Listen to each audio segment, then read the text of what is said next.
Hello साथीहरु नमस्कार। के चाल खबर सन्चै आराम हुनुहुन्छ? अनि हिजो मैले एउटा भिडियो बनाएको थिएँ कि अब भोलिबाट आइपिओ खुल्दैछ, भर्ने जनाले चाहिँ भर्न सक्नुहुन्छ भनेर भिडियो बनाएको थिएँ। धेरै जनाले मलाई मेसेज गर्नुभयो कि कसरी भर्ने हो, हाम्रोसँग डिमेट त छ या कसैले भन्नुहुन्छ हाम्रो डिमेट छैन, कसरी के हो भनेर। सकेसम्मको सबैलाई मैले रिप्लाई गरेको छु। मेसेज तपाईहरुले गर्दाखेरि नमस्ते हाई हेलो मात्रै गरेर रिप्लाई आएर मैले चाहिँ फेरि चाहिँ कुरा सुरु गर्छु भनेर भन्दा पहिल्यै चाहिँ एकसाथमै सबै मेसेज चाहिँ लेखेर पठाइदिनु भयो भने मलाई तपाईलाई रिप्लाई गर्नको लागि सजिलो हुन्छ। तपाईले के कारणले के कुरा जान्नलाई मेसेज गर्नुभएको भन्ने हैन, तपाईले हाई भन्नुहुन्छ नमस्ते भन्नुहुन्छ, यताबाट अब रिप्लाई आउला नआउला हैन। यदि सबै कुरा एउटै एसएमएसमा समेटिएको छ भने त्यो चाहिँ 100% रिप्लाई चाहिँ आउँछ। अब आज जुन आइपिओ भर्न जानिएन हामीले भनेर चाहिँ भन्दै हुनुहुन्थ्यो साथीहरूले, उहाँहरूको लागि मैले यो भिडियो बनाउँदैछु। अब हामीले चाहिँ खुलेको आइपिओलाई कहाँ चेक गर्ने, तपाईको लागि कुन आइपिओ हुनसक्छ र त्यसलाई चाहिँ कसरी भर्ने भन्ने बारे यो भिडियो।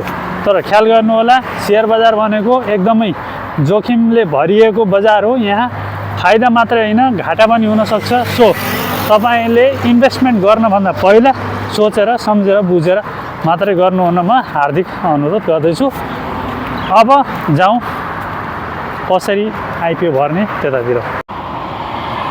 यो चाहिँ मेरो सेयरको इन्टरफेस हो। हामीले यसलाई अब चाहिँ लगइन गरिन्छ।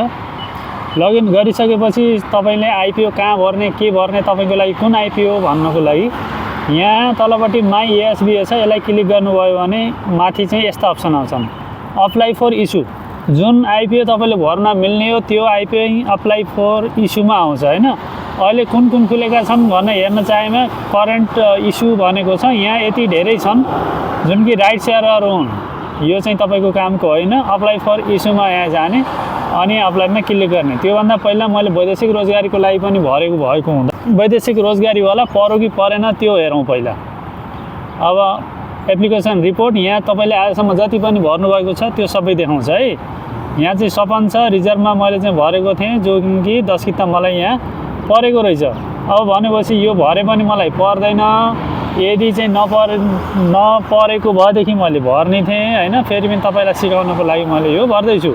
अप्लाई फर इस्युमा जाउँ, यहाँ क्लिक गरौँ, यति सबै डिटेलहरू आउँछ है। यो चाहिँ तपाईको 3,47,490 जनाले पर्ने, 100 रुपैयाँ पर किता, म्याक्सिमम 11,000 सम्म भर्न मिल्ने, मिनिमम भनेको 10 किता। अब यसलाई हामीले प्रोसेस गरिन्छ। प्रोसेस गरिसकेपछि यहाँ सबै तपाईको डिटेल्सहरू आउँछ हैन। यहाँ हामीले 10 किता भन्नु अप्लाई गरियो, तलतिर 1000 रुपैयाँ आफै आउँछ। त्यसपछि फेरि हामीले यहाँ सिआरएन नम्बर हाल्ने हो। सिआरएन नम्बर हालिसकेपछि यहाँ आई हेयरबाई गरेर क्लिक गरेर अप्लाई गर्ने हो। सिआरएन नम्बर हालौँ। यहाँ सिआरएन नम्बर नभइकन हुँदैन। यो सिआरएन नम्बर तपाईलाई तपाईको ब्याङ्कले दिन्छ।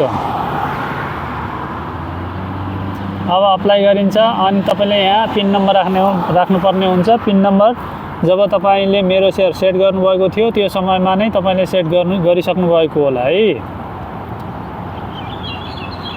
अब मैले अप्लाई गरिदिन्छु। अप्लाई गरिसकेपछि यो चाहिँ सक्सेसफुली अप्लाई भयो। सक्सेसफुली अप्लाई भइसकेपछि अब यहाँ एडिट देखाउँछ अनि यो चाहिँ तपाईको यता पनि आयो। मलाई परिसकेको छ, मलाई थाहा छ यो पर्दैन। फेरि पनि मैले यो तपाईहरुलाई सिकाउनको लागि अप्लाई गरेँ है त साथीहरु।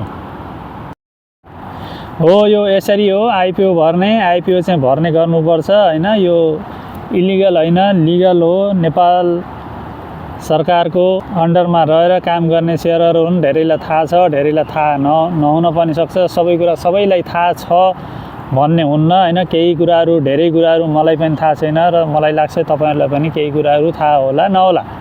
सो यसरी तपाईले आफ्नो इन्भेस्टमेन्ट गर्न सक्नुहुन्छ। मैले फेरि पनि भन्दैछु, शेयर बजार भनेको एउटा जोखिमले भरिएको बजार हो। इन्भेस्टमेन्ट गर्नुभन्दा पहिला धेरै फेर सोचेर त्यसलाई चाहिँ बुझेर मात्रै गर्नुपर्ने हुन्छ है त। धन्यवाद।